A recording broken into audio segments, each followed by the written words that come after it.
Slowly, as you are experiencing this space, let us enter into the power manifestation. I request all of you to keep one object like a cup of water with a floating blade of grass in it. So, what you're going to be doing is you're going to be manifesting the same Nirvikalpa Samadhi. When you apply that space of Nirvikalpa Samadhi with the power of your, in whichever reality that you're manifesting, you start manifesting the power of being able to apply your consciousness over the matter. Science is very, very simple. Every time that you are having the experience, every time you're having some conflict inside you, every time you're having some thought inside you, again and again bring yourself back to Nirvikalpa Samadhi. Om Nithyananda Paramashivoham. By the time you chant Mahavakya, it's like a reset for your whole inner space. You will go back to that space of Nirvikalpa Samadhi. Understanding? Okay. I request all of you to now please settle down and intensely chant the Mahavakya. You're going to place a cup of water and a blade of grass. Okay. You're going to chant the Mahavakya and play with it in such a way that as per your command, the blade of grass has to move in the water. Please sit straight. Let us start the process.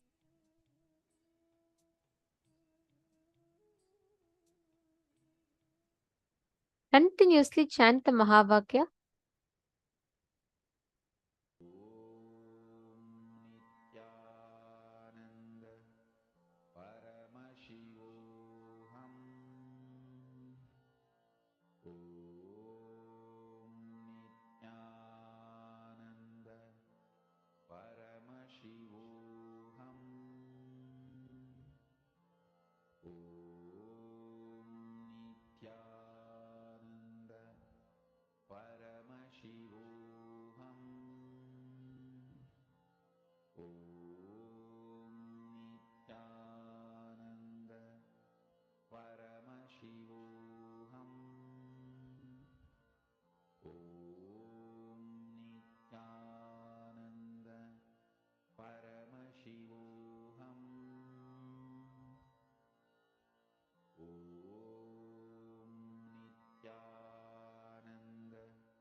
Nithyananda Paramashivoham.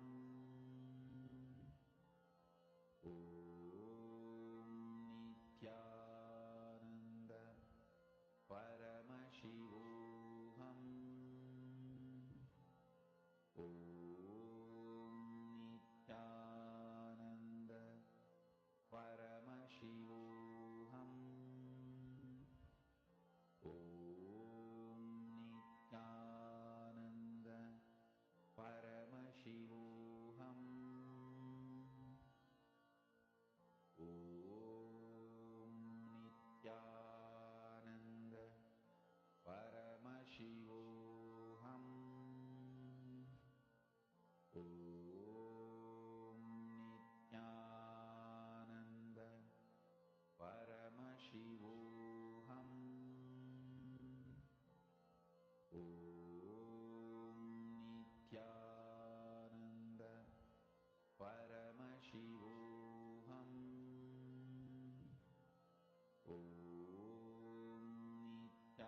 Nithyananda Paramashivoham.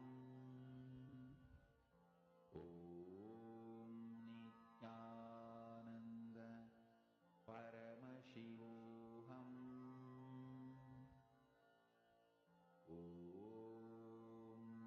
Nithyananda Paramashivoham. Nithyananda Paramashivoham. Hope all of you have done the power manifestation. How many of you manifested? Please take a few minutes and share with us. Continue to be in the space of unclutching. More and more unclutching is what is going to help you. Actually, now we are going to be entering into a session where Swamiji is going to be revealing to us the science of unclutching. Let's listen to the revelation now from Swamiji.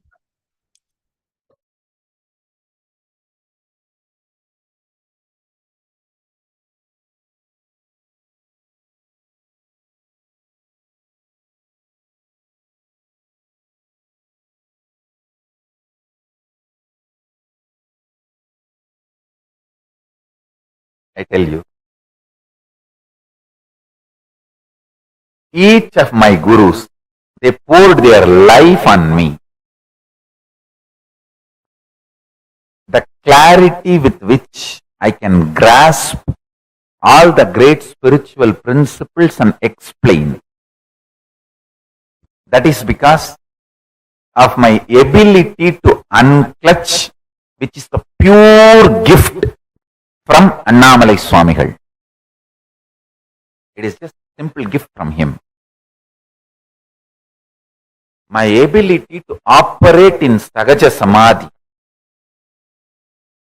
space of Paramashiva, gift from Isaki Swamigal.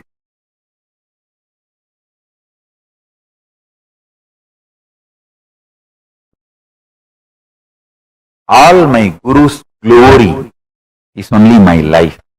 My ability to be in Ajapa Japa state. I can actually keep the Japamala whole night.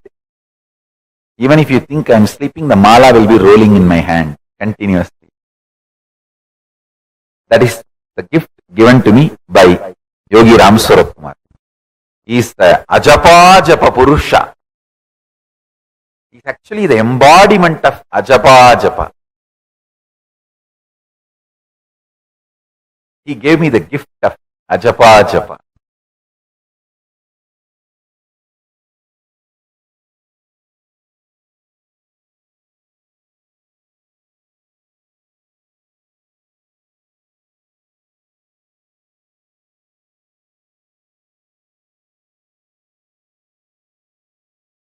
Peace alters the very DNA structure, genetic structure, the core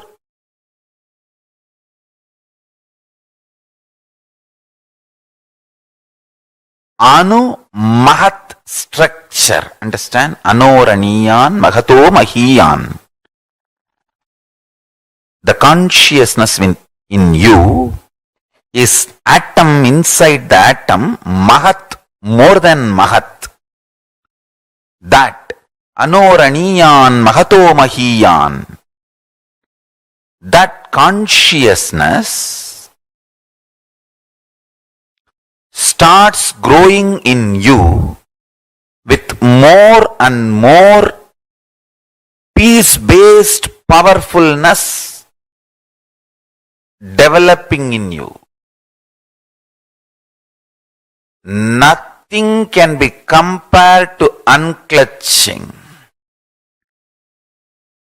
Spend more and more time, energy in unclutching. It will never be wasted. Time spent on unclutching is the most productive time for you in your life, because unclutching completely makes you altogether a different material. Understand? It makes your very biomemory, muscle memory, core structure, molecular structure, genetic structure, DNA structure, everything, all the 8 energy flow circuits, 7 energy flows, 1 the pure conscious explosion. So totally 8 energy flow circuits exist in you. All the 8 explodes when you unclutch. Understand? Unclutching is the space of Sri Kailasa.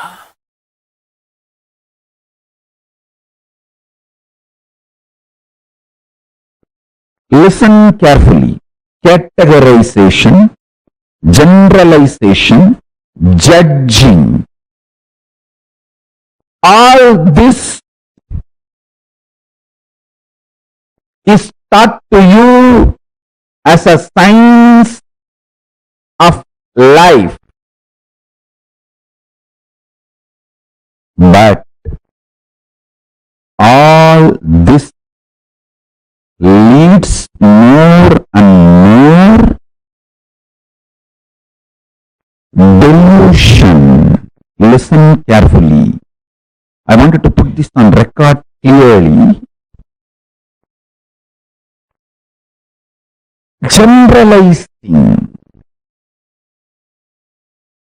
categorizing, classifying, passing judgments about people, about situation, about communities, about societies, about political parties, about the world happenings. All this is absolute delusion due to non-involvement. Delusion-based decisions are bound to lead to suffering and more ignorance. Life does not demand you to deal too much of information or too much of stress and the load and fear and insecurity. First, understand that your life needs only simple decisions from your Paramashanta Swarupa. For example, when you are thirsty, water bottle is there in front of you, just pick up the bottle and drink. If the water bottle is not there, get up, go to kitchen and get water and drink. That's all. Instead, you are being taught, when you are weak, when you are feeling tired, you are thirsty, you may be dehydrated, you will not have enough strength in your biceps and muscles to pick up a glass and pick up the water and drink. Please start working out now. Take this protein powder, take this non-veg, take this, drink that blood, this muscles, this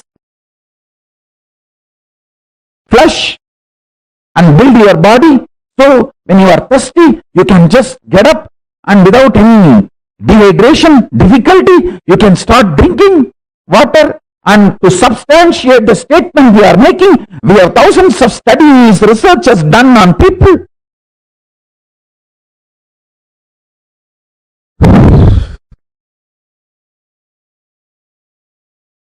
listen. Practice this simple Paramashanta Swarupa for few days. Taste this ultimate silence for few days. Like these kids, when they are addicted to toffee,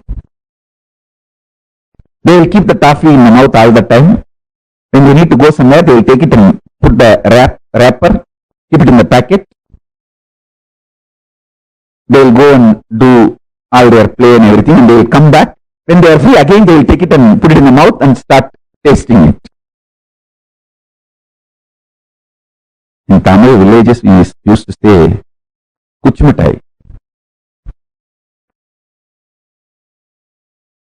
Just like how the kids enjoy the toffee whenever they are free, decide to enjoy the Paramashanta Swarupa, ultimate peace who is sitting inside you.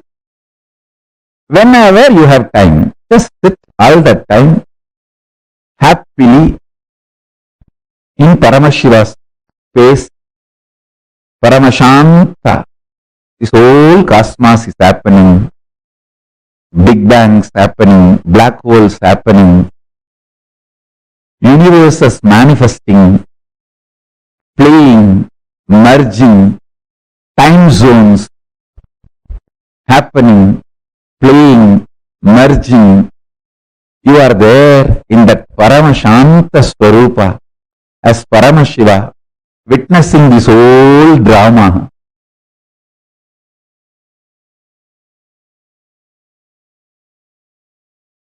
If you just bring the oneness to your intellectual understanding and your inner cognition, apply that in every aspect of your life, relationships, health. Even if you have a simple headache, apply oneness as the first solution. You may ask how to apply oneness on headache. I'll give you a very simple understanding.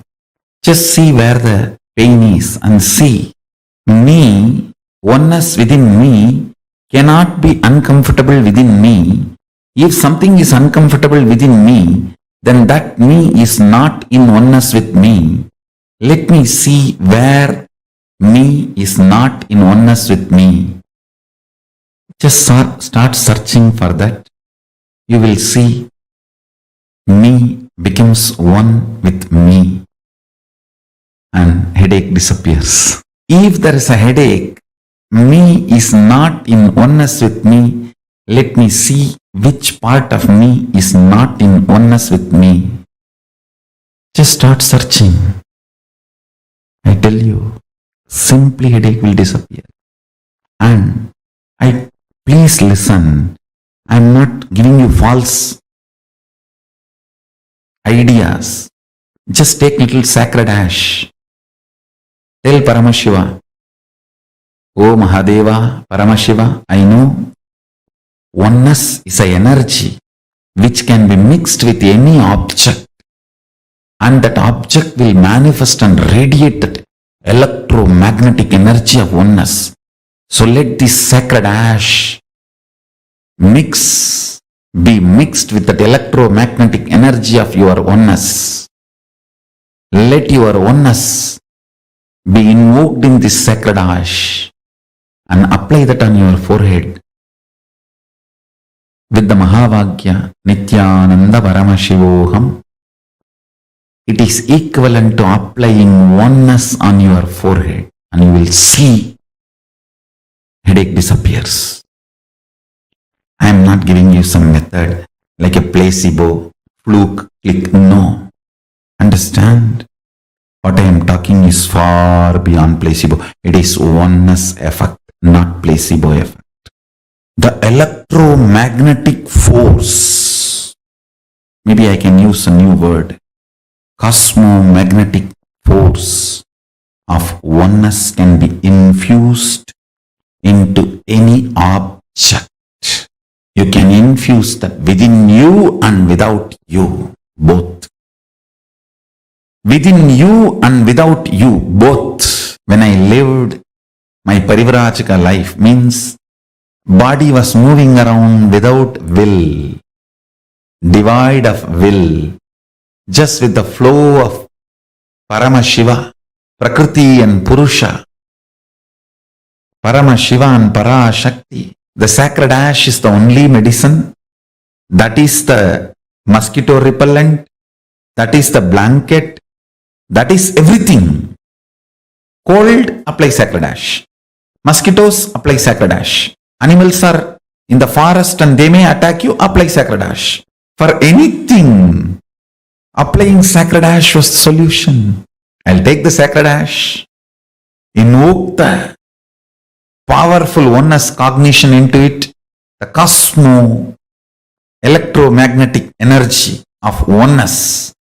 Infuse that into that sacred ash and apply all over the body. That's it.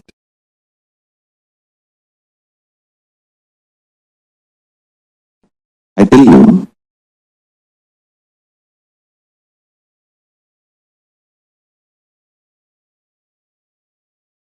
this is one of the powerful Mahavakya I received from Annamalai Swamigal. This is, I should say that from the Ramana Sampradaya, the tradition, ecosystem of Bhagavān Sri Ramana Maharishi. Very casually, he put this in me. Deham maham, koham soham.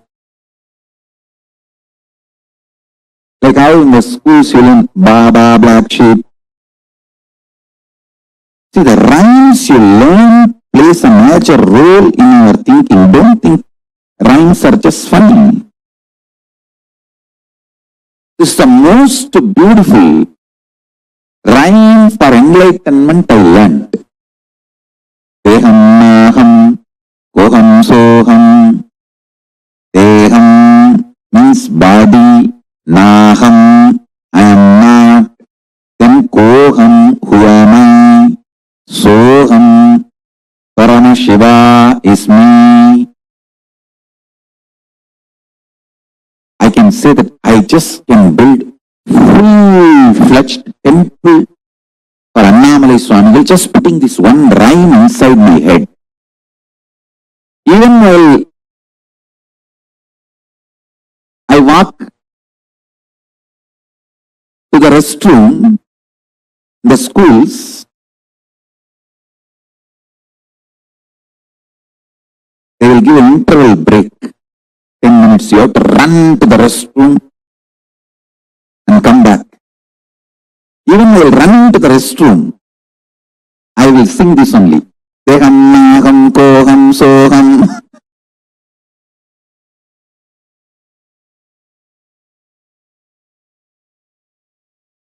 Ninikka nechurudi Annamalaiyaane. Unmannin mahimayo. Kaathin thiruvayo.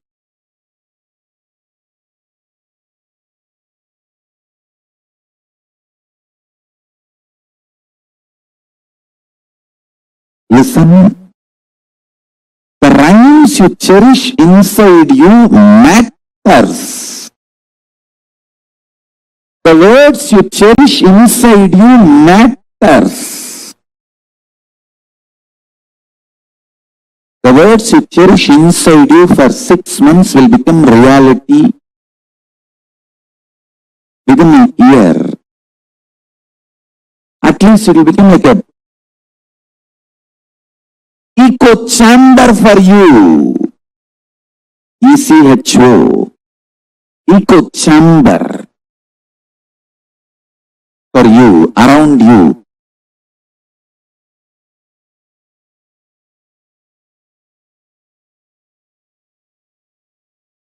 These rhymes, these great beings are put inside my head so casually.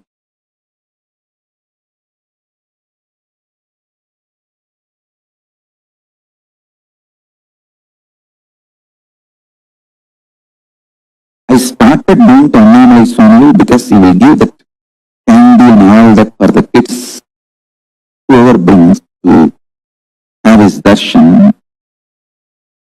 candy and other sweet, he will give it to all those kids.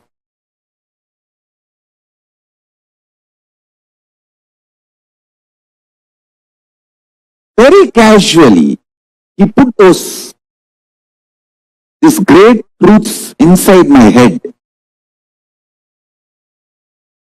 If you know little Sanskrit, you will understand this 4 word is the essence of whole Hinduism. Deham means body.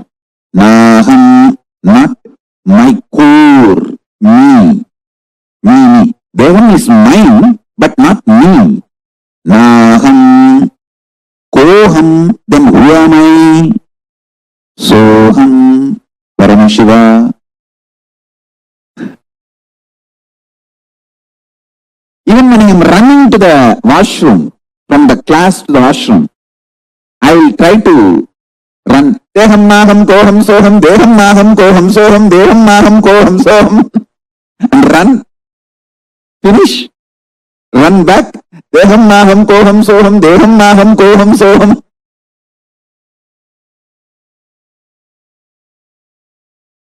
This constantly going on with this created a kind of an echo chamber around me.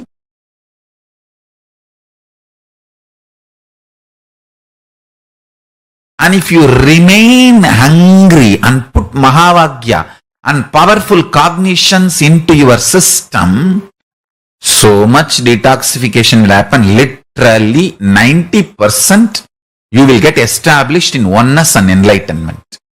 You do not need mental work, you need physical work. Means we need to work only on your body. I have given you too much initiation, too much of powerful cognitions, and from here itself I can give enlightenment to you left and right, just like that. It's not at all a big job. In English, what you say, piece of cake. You use any word. Just, I need your body to be detoxified, so when I pour me in you, you can hold.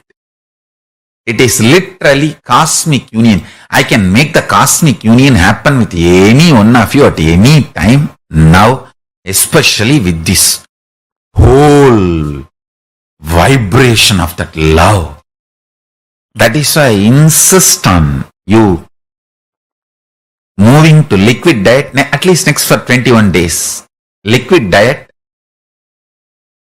chanting of Mahavagya, vibrate yourself with the Mahavagya, Om Nithyananda Paramashivoham, and spend as much time as possible with oneness capsules and satsangs, these powerful cognitions. And I tell you, these powerful cognitions will get rooted in your biomemory. When you don't give the job of grinding food to your intestine, see, you have 3 things 24 hours happening in you. Blood circulation, breathing, digestion. You cannot stop blood circulation. You cannot stop breathing. But if you just reduce the load of digestion, both get impacted. The breathing becomes very deep and the whole blood circulation becomes so pure. Consciousness, the pure Paramashiva starts reflecting in your system more powerfully in a higher frequency. I am giving you all the real secrets of Raja Vidya. I am giving you all the original secrets revealed by Paramashiva to Devi, Devi to Vishnu, Vishnu to Brahma, Brahma to Surya, Surya to that whole Surya Vamsa. And what Krishna says in Bhagavad Gita, that he gave the signs to Surya, and from Surya to Ikshvaku, Ikshvaku to Manu, and the whole Sampradaya, Surya Vamsa. Sarvanyapeta, that whole parampara, whatever secret was stored with that kings, that Raja Vidya I am giving you, work on body. Only middle class people work on mind. Kings, elite people work on body. Work on body, I am telling you. Middle class people eat and waste their life. Royal elite people don't eat. Just drink, build the body. Strong nervous system to hold the highest version of Paramashiva's love. The highest version of Paramashiva's love I tasted in my life, Arunagiri Yogeshwara, my Guru. The love was so much. Never I felt insecure that will I be able to execute all his instructions, all his command, all his words. I just know I have to make his words into reality. I have to strategize whatever he wants. I have to strategize and make it happen. That's all.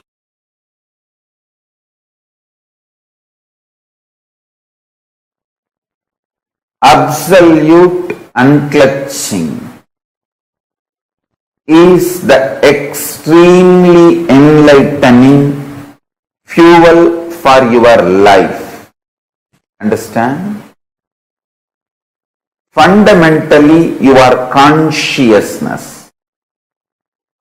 What excites you, what triggers you into action, what makes you fully alive, awakened, that is your resource, your fuel. Listen. Your fuel.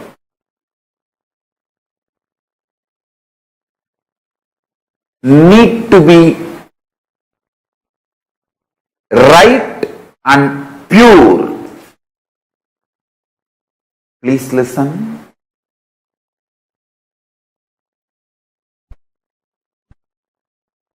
If you use the right fuel, right resource to excite you, inspire you, energize you, you will have respect for yourself.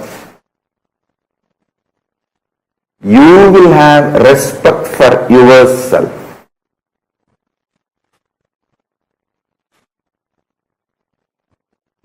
I tell you.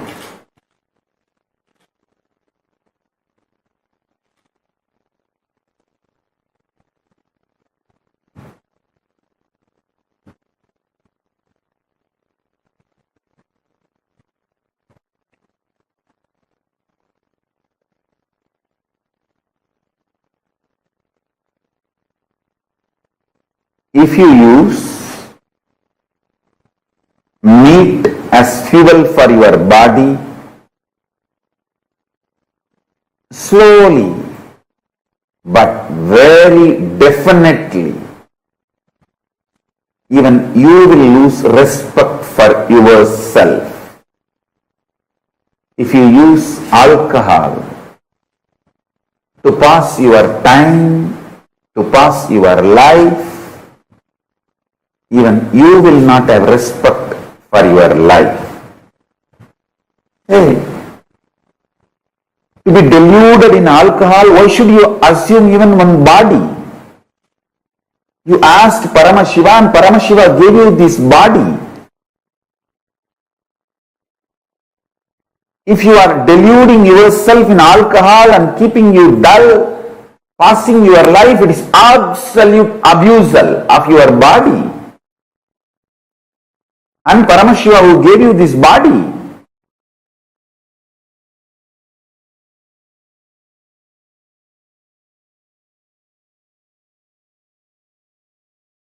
Understand?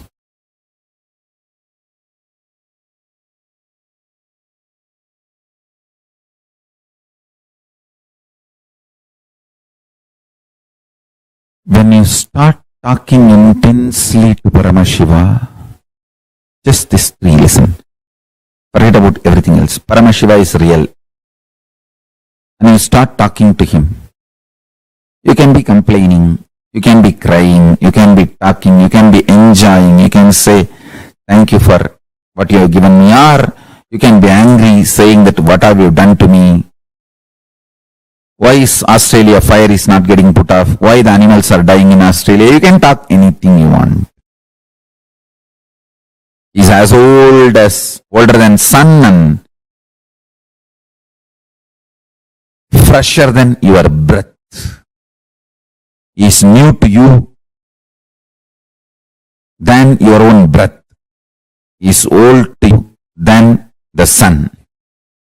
Older than the sun, newer than the fresh breath you are taking inside. So you can talk anything you want.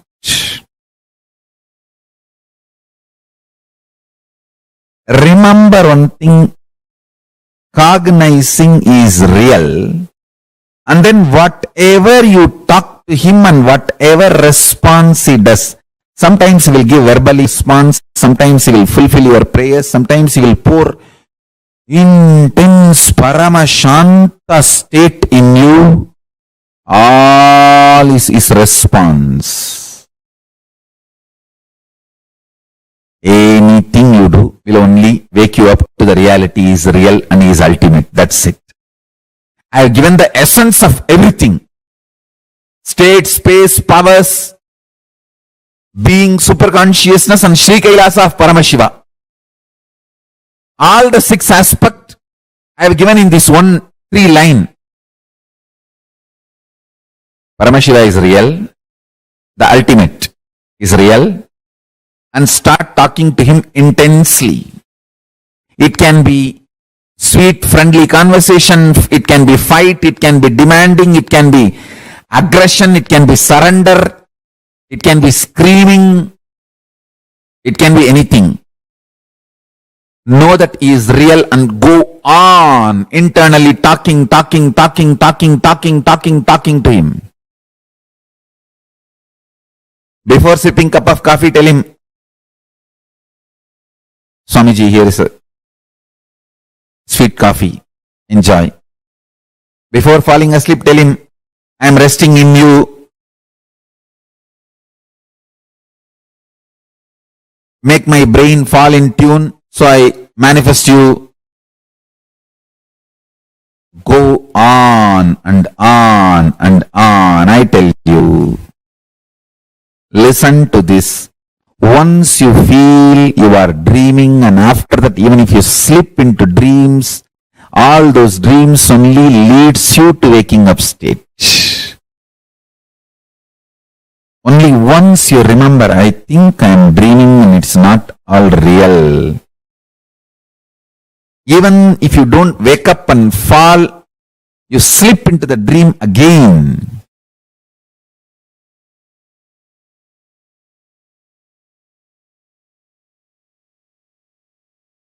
After that, every dream you go through,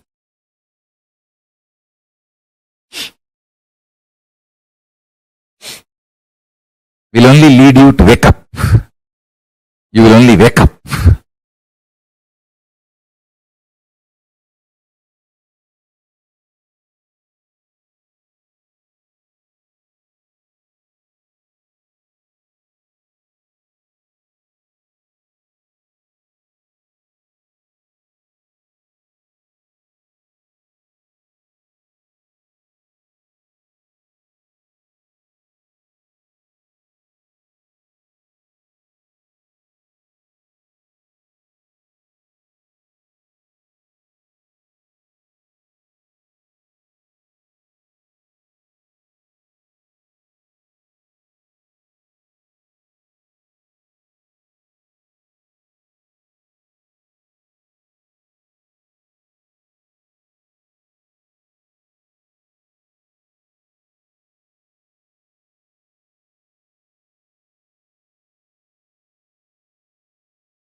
Nithyananda. Hope all of you are able to see us and hear us. So beautifully, Swamiji had explained to us about the science of unclutching. How many of you understood what is the meaning of unclutching? How many of you understood this?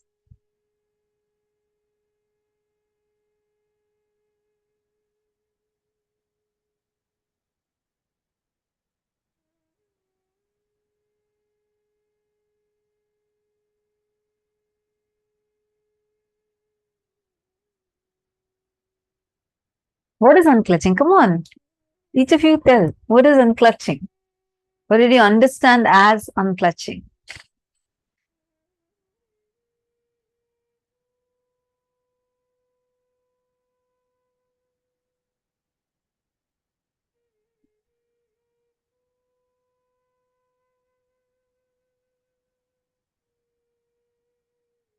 Oh, understood what? What is unclutching?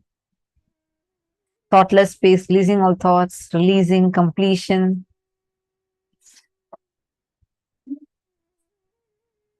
Jessica Martin, you're asking, did he say do liquid diet for 21 days? Yes.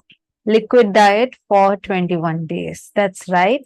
Because that'll really, really help unclutching to become part of your biomemory itself. I had done that. I did Nirahara Samyama 2020, I think. I did Nirahara Samyama for almost a year and a half.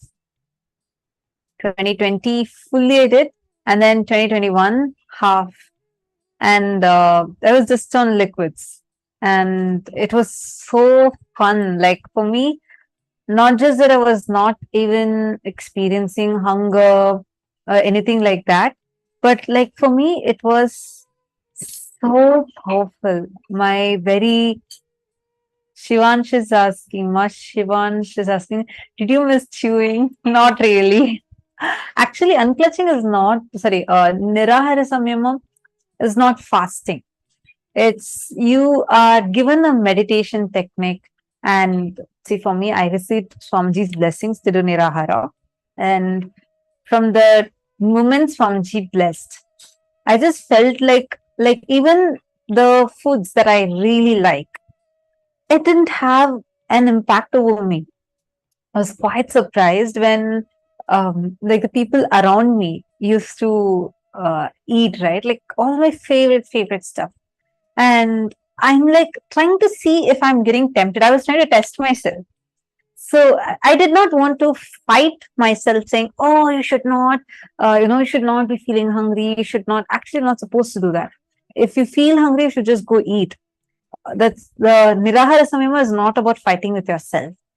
It is not like that. It is where it's a science where your body is given the intelligence and ability to do to start producing energy, like how plants produces energy from the sun and air, like that from the prana that you inhale, you would be able to provide energy that's needed for your body. I'll take like morning, I'll have one glass of the turmeric tea, this detox recipe that is followed in KAILASA as our lifestyle. And then I'll have just one glass of some juice. Whole day, I won't even have a thought about food, eating. No, they would actually cook such delicious food and keep it next to me. So I used to go try testing. Like if I'm in that smell or if I'm seeing the food, am I getting tempted? And I would be like, I would really be amazed. Those things won't even tempt me. They would do some delicious sweets and like all kinds of foods. And nothing, not a single of those used to even tempt me inside. Like, forget about fighting to not be able to eat it. I won't even have a thought that I want it. Even though I tried testing it on me. So then I told, like, probably it's because of I am being aware. So I told Nithyananda to try to make me want it. But it wasn't, that was not even impacting me. Like, it was not having its power over me. That was such a huge liberation. And I had a lot of breakthroughs actually. I was able to start getting so involved in life, and I was like, the way how I experienced me changed completely. And even the way people started perceiving me also completely transformed just with this one Nirahara Samyama. And I used to play with it. I used to feel like some days I'll do like water fast, or some days I'll even do dry fast. Every Sunday is special for Swamiji. So every Sunday we used to do these things. It's like a part of our lifestyle. Jessica Martin is saying, I find that the more I follow practices, I don't really want to eat much. That means you are experiencing samadhi in you. Understand all the people that have this as their experience. If you feel, why I don't feel like, I don't even want much. I don't even feel hungry. I just feel so blissful. That's because your body actually does not need food. It's only because you're having the Kundalini awakened, the Samadhi state of Swamiji is getting transmitted to you. Your body is taking the energy, it is getting fuel directly from the bliss that's there inside of you. Actually, your whole body, when you do Nirahara, your whole body will feel so blissful, like blissful. You won't even forget tiredness. No tiredness would be there. I used to be quite heavy. And when I started the Nirahara Samyama, I was like, I had in 3 months, 2.5 months, 3 months, I had lost 25 kgs. I didn't do any kind of workouts. I didn't do any special dieting. I used to drink like a lot of smoothies. In the beginning, I used to like drink a lot of juices because I was living only on liquids, right? And I used to not have any kind of tiredness. I even had like a lot of sweet juices and liquids like porridge and all those things also. But never I felt any tiredness, lack of energy, or even a feeling that I need to chew on something. Absolutely none. And my weight reduced by 25 kgs. That's more than 52 pounds. I reduced that much in a very healthy way. And Swamiji had also told that even many of my patterns had just disappeared. So it was like a huge blessing from Swamiji. And all of you also can do this. It's a very, very, very powerful process. Actually, I tried Nirahara first. I really wanted to try. So as kids, you're not supposed to do it. So I was waiting to turn 18 so that I can actually do it. Then when I turned 18 and I attempted it. I only could do it for a week. After that, I left it. Then I attempted it twice, and both the times I think first time I did for 12 days or 13 days. And then the second time I did for almost 18 days, and then I left it. Both times I left it. But then after that, when I got blessings from Swamiji, I requested Swamiji's blessings. Swamiji actually blessed me. And the moment Swamiji gave blessings, it was like 1.5 years. It was so cool. I used to just be with that, and it was so good. So all of you can do it.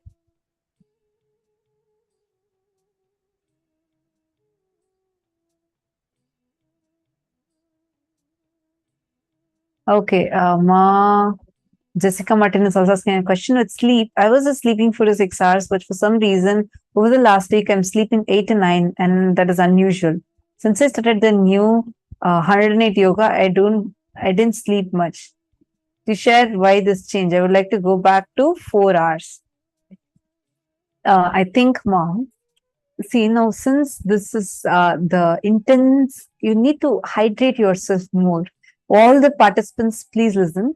Since you are here and doing processes that are of extreme high energy, your body would also get heated up, especially given that it's a virtual one and you're sitting here through the day and listening to these. The energy is so intense energy. You need to hydrate yourself much more water than your usual. So you need to, that's why you need to keep drinking a lot of juices. We highly recommend everyone, please have some juices, continuously have more and more liquids for your body. And maybe we will also give you all reminders to drink water so that you all can just keep having water. And Ma Jessica, do this once, one samyama. All of you can do this. It is called as Jala Aushadha. It's an Aushadha process. Every night, take 1.5 liters of water in a copper bottle. The bottle should be completely copper or a copper vessel. It should be made of copper. Fill at least 1.5 liters of drinking water into that. You don't need to boil it, heat it up, nothing. Just fill and keep it. Next morning, as the first thing in the morning, even before you brush your teeth, as the first thing, as soon as you wake up, please drink that 1.5 liters of water fully. First, in the beginning, you may feel, oh God, how am I going to drink 1.5 liters of water all at once? Start. Try at least how much are possible, then give a gap and then again drink. But do not have anything else before you drink that water fully. You need to actually energize the bottle, chant Mahavakya, keep your palms on it, chant Mahavakya 21 times, connect to Swamiji, and then drink that water. Do this every day. It will completely detox your system. Swamiji said it even removes all the parasites from your guts. It completely cleanses your parasites and you'll be so fresh. Your even skin will shine.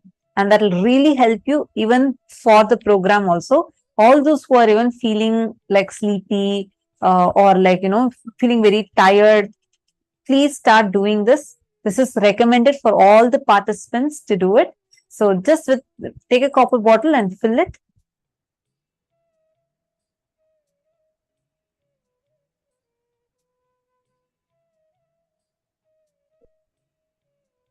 Okay, wonderful. Think let's now continue with the session on unclutching. I got distracted at so many of your questions on this. Maswati, you're asking for Nirahara Samyama diet. Actually, all of you can check out befoodfree.org. It's just B, not BE, just befoodfree.org.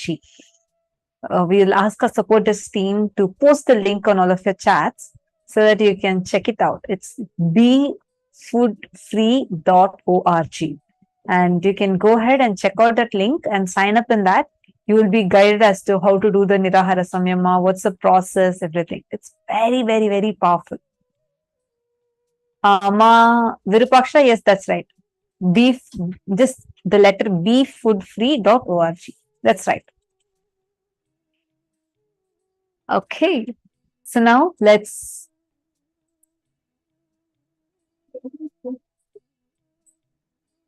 are all of you able to hear me, Nithyananda? Okay, wonderful. Let's continue with the science of unclutching that we were originally learning. I hope all of you understood the process of unclutching. See, you're going to be sitting in Nirvikalpa Samadhi. Today, the whole day is going to be on you experiencing the highest spiritual experiences. The way it is designed itself is extremely powerful. We're now going to be doing a very quick meditation, the unclutching meditation.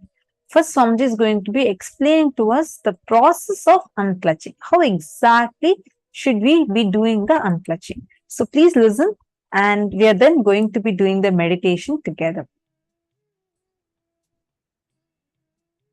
Please sit straight, sit at your head, neck, and spine in a straight line.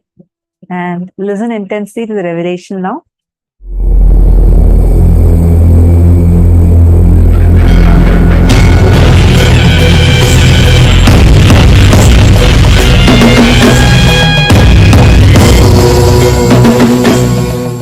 I'll describe the technique and you can do only one part, the unclutching part.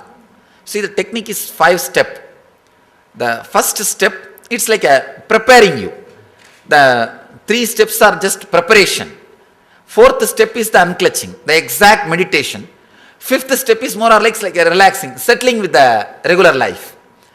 First step is sitting in Vajrasana and chaotic breathing, the intense deep breathing. As deep as possible. Let me show.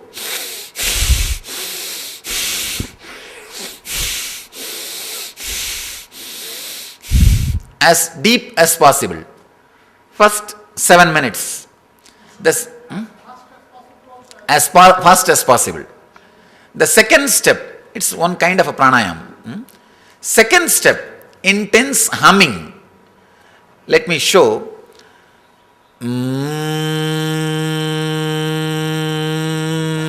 Just all these things are preparation. Preparation so that you will be able to unclutch intensely, deeply. The third step, putting your awareness on every energy center for 1 minute. The music itself will guide you. It's a kind of a guided meditation. The guided meditation. The 4th step is what I call unclutching. Just sit.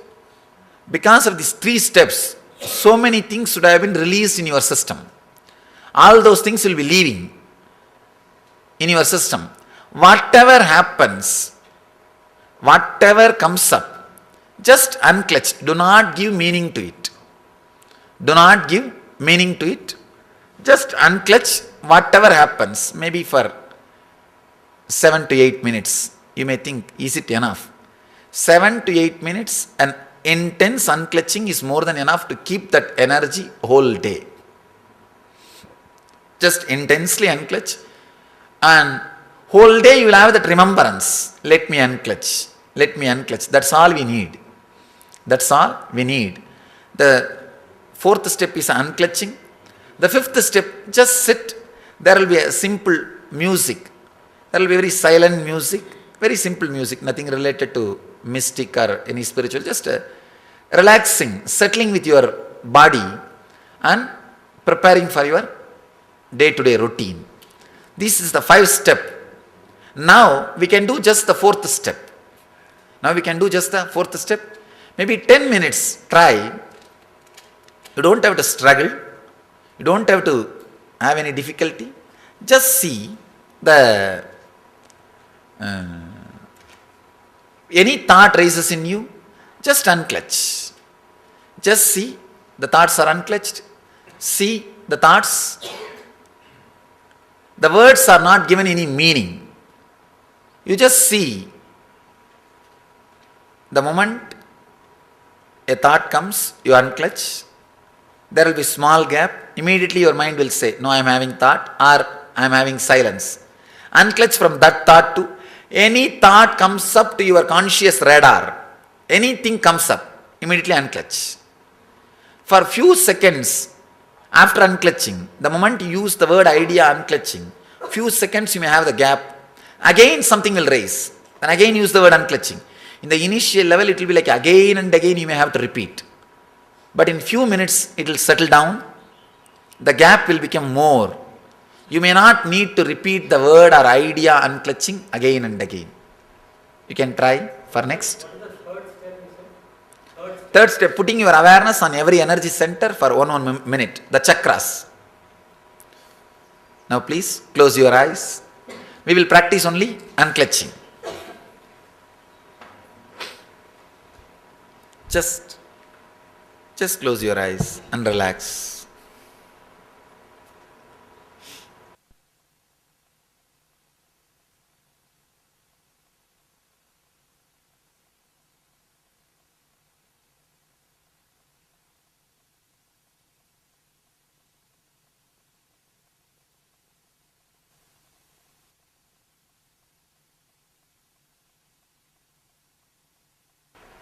But if you go through this technique, like a first step breathing, then the humming, then visualization, the unclutching will be very intense and deep. Thank you. Thank you.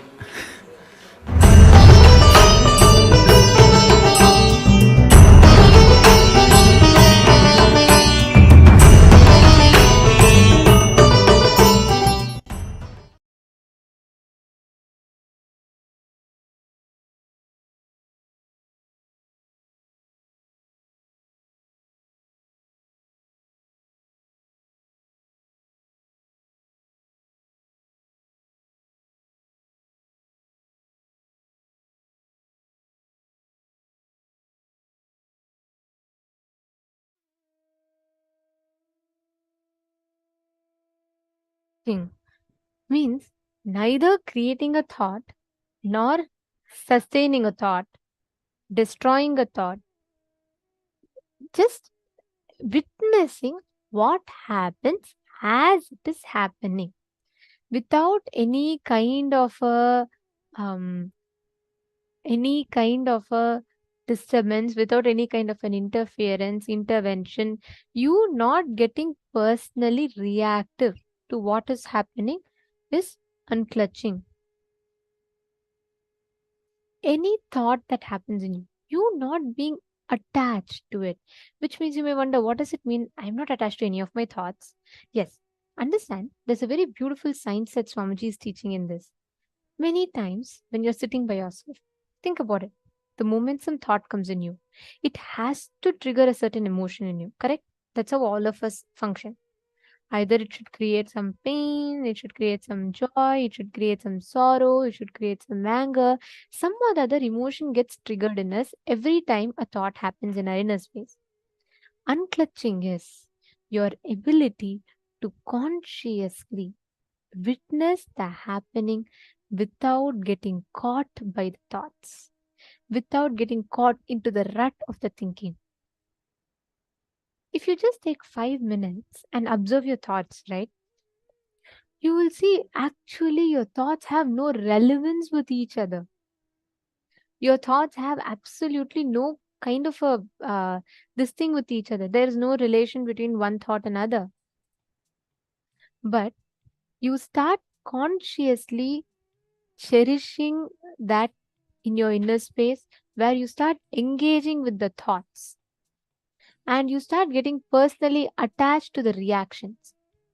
And what you start doing every time some thought happens in you, let's say you remember suddenly about your exam that's coming up, you get fear triggered in your system, you get all sorts of things, and then you take the thinking to the next level. You start worrying, you start clutching.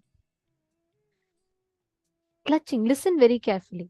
Unclutching is not trying to suppress, it's not trying to ignore or pretend as if thoughts don't exist. No, you cannot do that. Actually, the more you suppress, try try controlling your thoughts, it will only become more and more. Every time you try to stop your thoughts, your mind will start giving more thoughts. Just try it.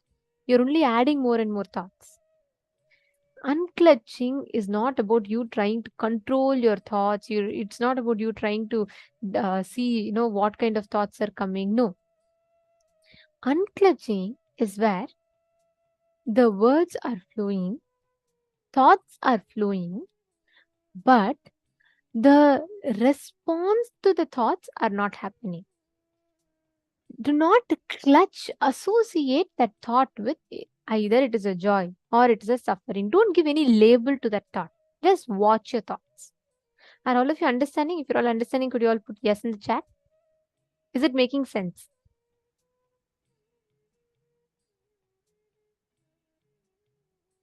Okay. See, every time you clutch to the thoughts, you start falling into the trap of the thoughts. The moment some thought comes, you suddenly feel it is you suddenly, you associate it to some pain. So what happens? You collect all the past pains and you create a shaft. I'll give you an example. Let's say you're just sitting and listening to the class now. Suddenly you remember about your some relationship that you had a conflict with. Let's say your ex spouse that you had a conflict with. So you just remember relationships. Suddenly you want to give that relationship, you have a choice. You can give that relationship happy connotation or sad connotation. You suddenly choose to remember all the sad parts of it. So you pick up all the conflicts, all the painful moments and the feeling of separation, everything you pick up and you create a shaft. And you start cherishing that shaft. You start brooding over it. You start thinking, oh God, how happy I could have been. Why my life became like this? You create a shaft and you just go so deep into it and you get stuck there. That's what all of us do in our lives. The moment you create that shaft of struggle, suffering, this is the exact trap that we all fall into. And the solution for this to come out of this is to unclutch. Unclutching means it is not trying to stop the thoughts, but it is just witnessing the thoughts that happens. Just witness. Stop making it into a shaft. When you sit, naturally there'll be some thoughts. But when thoughts come, usually your mind will tend to connect it, correct? It will try to identify it with some past pain or joy. It will classify it. Okay, one thought came. Is it joy category, or is it pain category, or is it suffering category, or is it anger category? It puts you into different buckets. Don't create that shaft. Don't classify that thoughts as something. Just witness those thoughts. Let's try a simple experiment, okay? Now sit, close your eyes, and all of you can please clutch your, can you all put your palm like this and just sit? Understand, sit and close your eyes. Witness any thoughts coming in you. Don't give meaning to it. Instead of giving meaning to it, just see that with awareness. Instead of trying to give meaning to the thought that comes, just see the thought that comes with awareness. You're not going to call it a painful thought. You're not going to call it a suffering thought. You're just going to see the thought that happens as it is happening in your system. Okay, clear? Just witness. In that space, automatically you will see when you go to the thoughtless space, body will become so light that you will start experiencing that materialization. Suddenly powder or some shining material will appear on your hand. Please sit straight. Close your eyes. You can keep your eyes open or closed, doesn't matter. You're going to only focus on not clutching to the thought. Any thought comes, do not clutch it with any past pain or past suffering or joy. It's not just happy. It's not that, oh, I should not remember pain, I'll remember happy moments. No, don't remember anything. Just witness the thought as it is.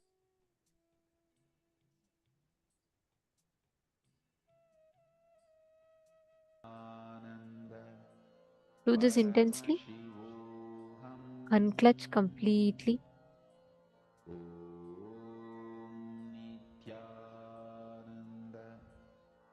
Do not create a thought.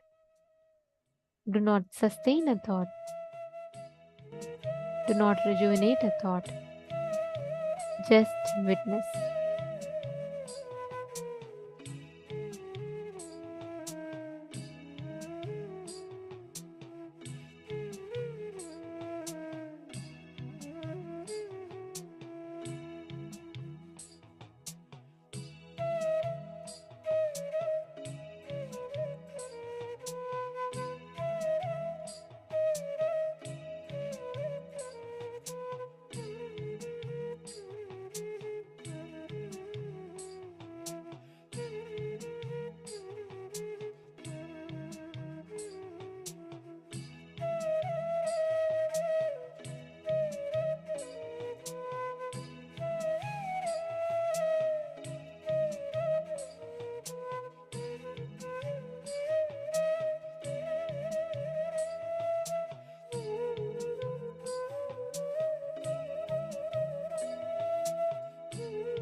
have to slowly settle down.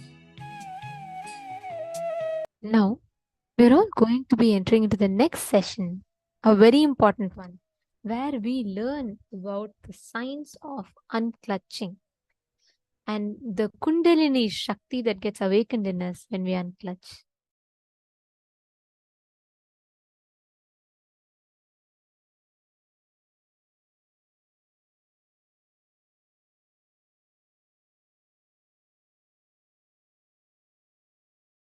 Shiva is the source. But source will always have certain kind of a static feeling. Please listen. All source material will have certain kind of a, just being static. But making the source material active, like an atom, that is a source material. But if it is static, it is not going to be directly useful. Either it has to break and become active, or join with another atom and become active. All of you understand what I am saying? See, atom just by being is not going to be directly useful. Either it has to join with another atom and become active, or it has to break and become active. Only when it becomes active, it is directly radiating energy, power, does what we want. See, the source becoming dynamic. You always think leader means who doesn't do anything, just everything everyone does and he makes them all do and he just sits. But a real leader, the core of him will be more active than anybody under him. So the core need to be with Shakti, alive, active. So now you will see that very core becomes active. In a way, only when Shakti enters, Shava becomes Shiva. If Shakti is not there, Shiva is only Shava. See, only when the Devi sits, it becomes Pancha Brahmasana, means where the five gods, Brahma, Vishnu, Rudra, Ishana, Sadashivam, all the five make a seat. See, the five God means five activity: creation, maintenance, destruction, putting in people into delusion, and enlightenment, giving enlightenment. This five activity is done by five gods. All these five is the asana, seat for Devi, Shakti. When Shakti sits, it becomes Pancha Brahmasana. All the five become gods. When Devi is not sitting, it is Pancha Predasana, five body. So it is becoming active that brings life.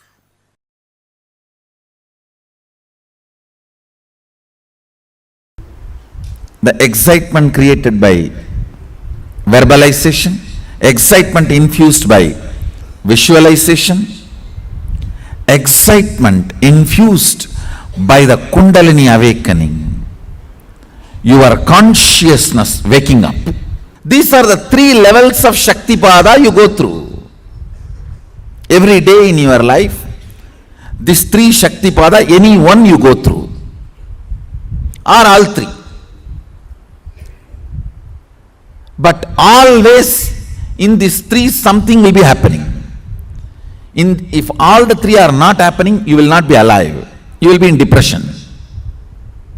Literally dead, waiting for the breathing to stop. Waiting for the breathing to stop. These three fuels. Verbalization instigated excitement, Visualization instigated excitement, Kundalini instigated power. In these three, any one Shakti Pada will be always happening in your life. Without all these three, you can't be alive. If all these three are not there, that's what I call depression or depression, to make it more raw. Stuck.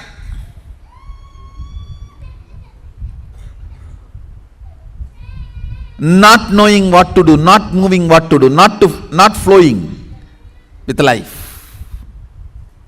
Understand?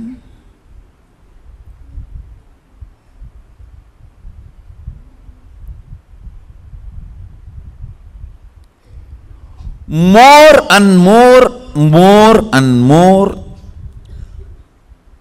getting comfortable with the Kundalini based excitement and functioning is Ishwaratva.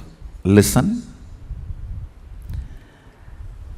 Verbal inspiration, if it makes you functional, you will be a very logical person. Doing all the logical work, you will be so excited and you will be almost like a settled. You are in your best. I have seen few people. All they need is just a microphone. You don't even need to put volume. And they don't need people in front. Just a microphone and imagination that they can talk and people are there in the front. Enough. They are in their best. They don't care whether the people in the front are sleeping, sitting, listening. No, nothing matters.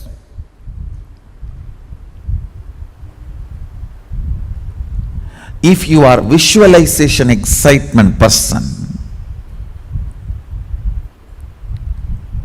you will forget even your food by painting or dancing or carving. I still remember there was a period in my life just decorating deities. I'll forget day and night. I tell you, decorating deities physically and taking care of the cows physically is one of the best vatavarana for your muscle memory and biomemory. Anybody feels stuck in your life, feeling confused, stuck, confused, don't know what to do, no inspiration. Understand, when you don't have inspiration and you want to hold on to your outer identity, you want to continue to keep up your makeup and arrogance, you become worst cunning. Now, you have to make up for all your failures by lying.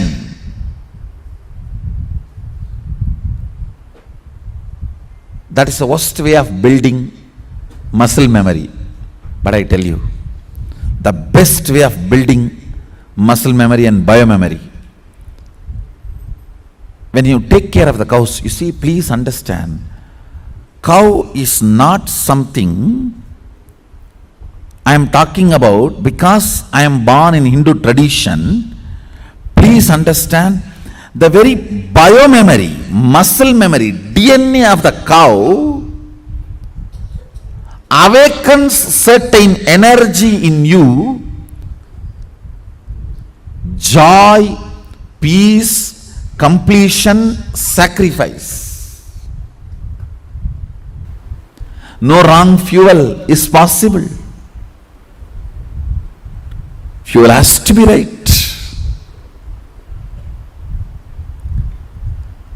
Constantly having the Kundalini Shakti and spiritual strength as fuel, and that fuel moving you. And when that fuel moves you, every small action you do will be power manifestation. If you make a call, it will be a boon for him who is receiving. If you answer a question, it will be solution for that fellow.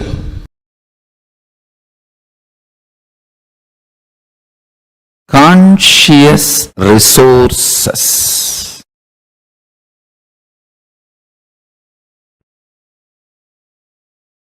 Awakening, intense, pure,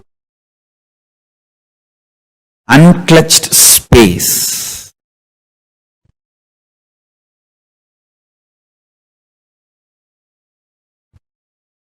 Listen to these two words: conscious resources, awakening, pure, unclutched space. These two supports one another. If you start manifesting power, conscious resource, that inspires you to unclutch. Unclutching makes you experience more conscious resources. More conscious resources makes you more unclutched. Like a Nirahara Samyama is one of the conscious resource. Ability to deal when your stomach is throwing tantrum. I need food, I need pizza, I need burger. Ability to handle your stomach when it throws tantrum is a conscious resource.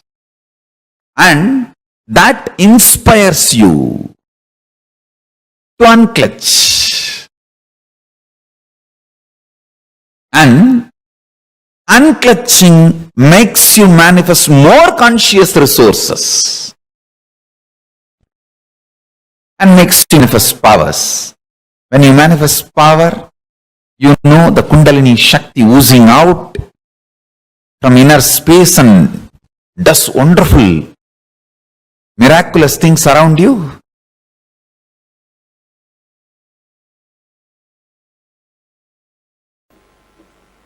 Please understand, the essence is basically awaken your Kundalini Shakti. Awaken your Kundalini and raise it to the highest peak frequency. When the Kundalini moves inside the system, at different areas it experiences different frequency. Raise it to the highest frequency and celebrate the life, enjoy the life as you want with this extraordinary, overflowing, excessive, luxurious life energy. Understand? That's the word I have to use. Only when you are, please understand what I am saying now, even medically verified statement. Only if you have an excessive energy, these muscles even expand in smiling. Understand? Otherwise, how people smile, you know?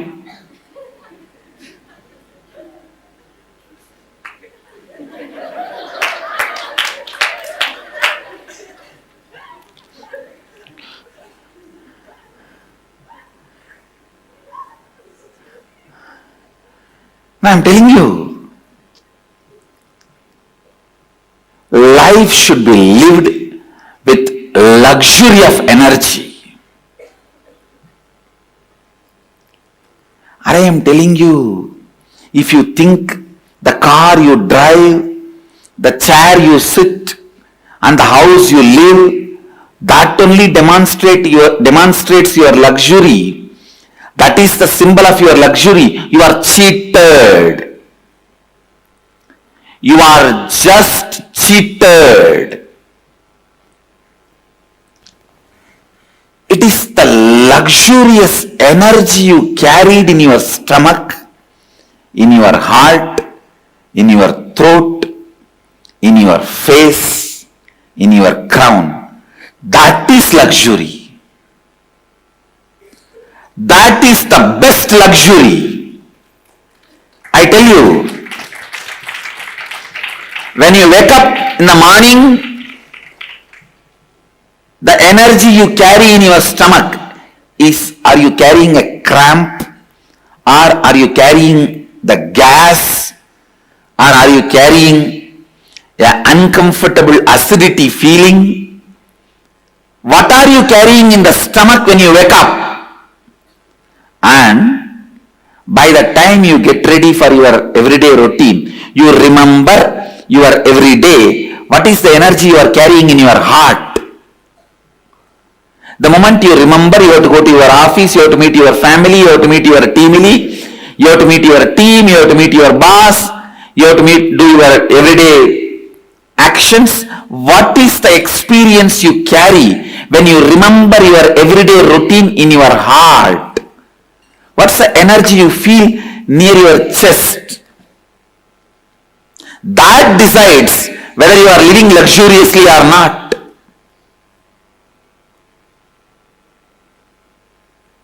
The way you carry yourself, what your shoulders are feeling. Are you walking like this, almost collapsing, or are you carrying yourself? Drop yourself every day in highest Kundalini. I tell you, the definition of sleep,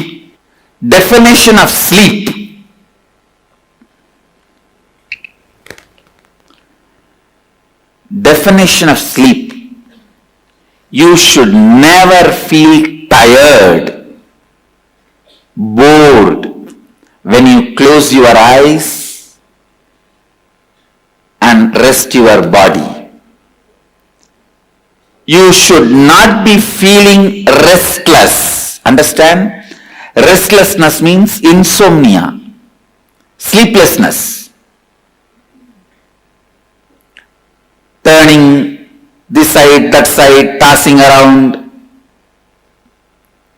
Neither you should be exhausted and drop yourself in the bed and fall asleep, nor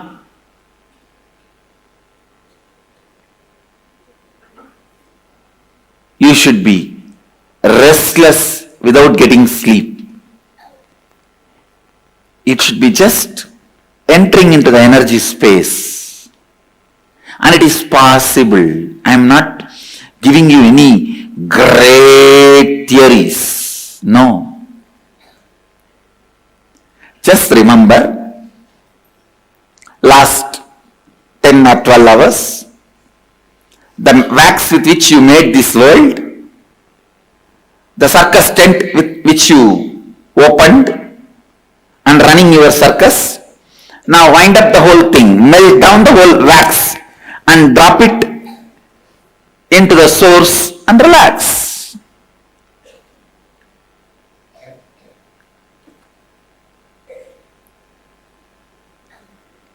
In the circus tent, the poles and the cloth and the lamps, rings and the ringmaster, animals and the visitors, viewers, fans who are clapping, and few people who are protesting that animals should not be tortured. Everybody is you.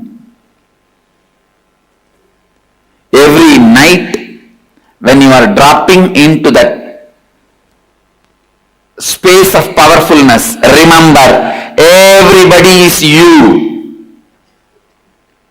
You are doing this drama. You already gave the script to all of them and playing the game.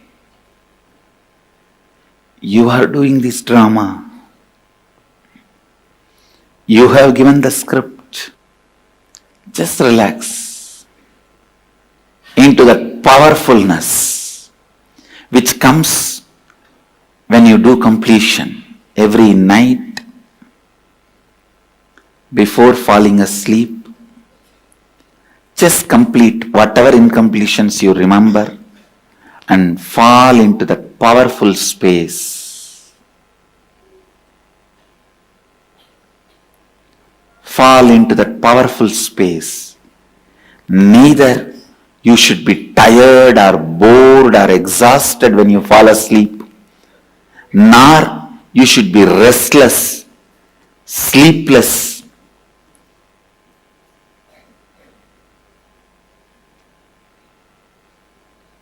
Feeling insomnia. Understand, insomnia and tiredness both are same. Don't ever imagine if you are tired you will fall asleep. No. It is not true. It is not true. You should never fall asleep if your body is aching, body is having any pain.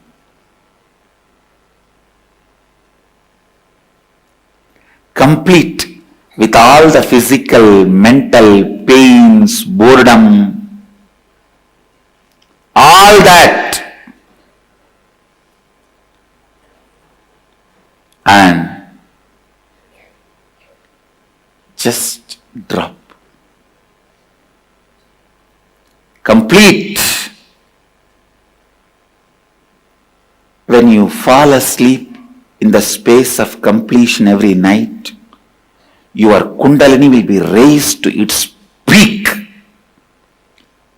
Because awakening the Kundalini and keeping it in its peak is more easy in the night time while you fall asleep than in the daytime. Because in the daytime there are so many distractions. Even if you raise your Kundalini up, the moment you see your spouse, it comes down, tatak. And then you remember Anandagandha, this, that, completion, and bring it up. The moment you see your boss, tatak. And then you do something and tak, tak, tak, tak, tak, bring it up. The moment you see somebody who gave you the loan, thumb, down. It just goes up and down like a roller coaster. But in the night time, if you just relax into the space of completion and soak yourself, drop yourself in the Kundalini energy, listen, then you will just have the luxury of life energy, Kundalini. Luxury of the Kundalini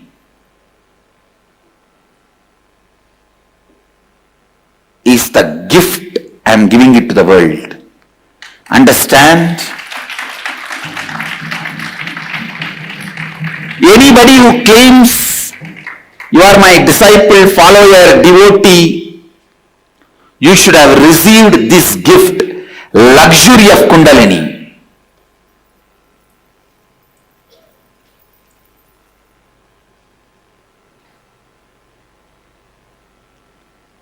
Luxury of Kundalini. That's the right word I will use.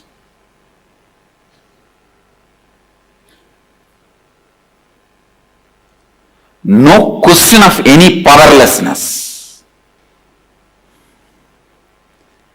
The way you carry you,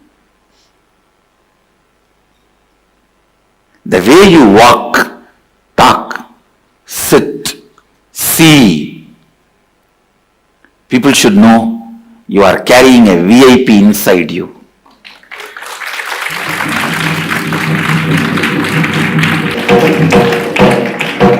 You are carrying somebody very important in your heart. When I had the enlightenment experience, first instruction Kuppamal gave me is this only. Around 2.5 days I was in that vast 360-degree experience. It will feel like as if the whole sky is centered on my Anandagandha. If I have to put a cartoon, huge, the whole sky, and I have to bring 2 lines and connect it to my Anandagandha. It looked like a huge balloon which is tied to my Ananda Gandha, and that balloon is the whole cosmos.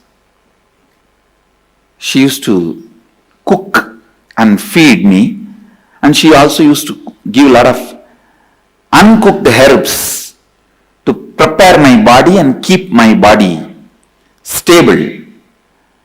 The first instruction she gave after 2.5 days, remember, Brahmaivaham. Please understand, she says, remember, this body is the vehicle of Brahman, cosmos. She did not tell me, Aham Brahmasmi. She said, Brahmaivaham. Means let this body is a vehicle of the Brahman. You are carrying the most important person in the world. Not VIP, very important person. MIP, most important person. Let's create a new word. Most important person. Brahmaivaham.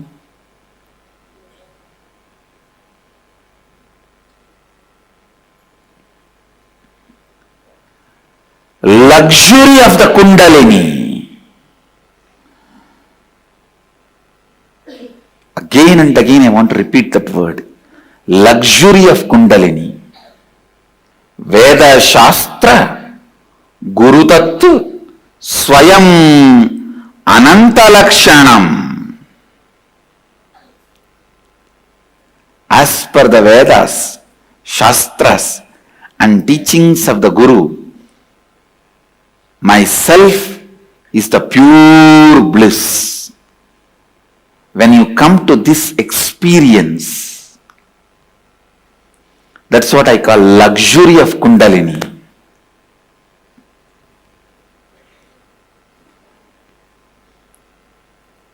How you carry your shoulders and neck every day when you walk out of your room to live your life.